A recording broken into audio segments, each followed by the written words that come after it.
Parvez Hossain Emon গোলবার super লিগে লাহোর কালান্দার্সের হয়ে তৃতীয় ম্যাচে ব্যাট হাতে বাজিমাত করলেন তিনি। চোখ ধাঁধানো পারফরমেন্স, প্রতিপক্ষ বলারকে করেছেন দিশেহারা। মাত্র 30 বল মোকাবেলা করে 7টি ছক্কা ও 3টি চার। ডেজার্ট ভাইপার্সের বিপক্ষে 70 রানের দুর্দান্ত এক ইনিংস খেলেন পারভেজ হোসেন ইমন। ব্যাট হাতে ওই দিন বাজিমাত করে জিতে নিয়েছেন কোটি টাকার পুরস্কার।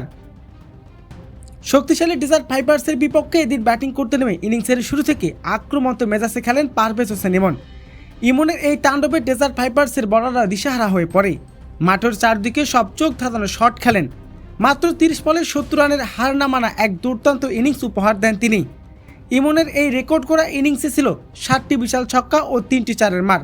তার এই ঝোড়ো ব্যাটিংয়ের উপর ভর করে সহজে জয় তুলে নেয় লাহোর কালান্দার্স।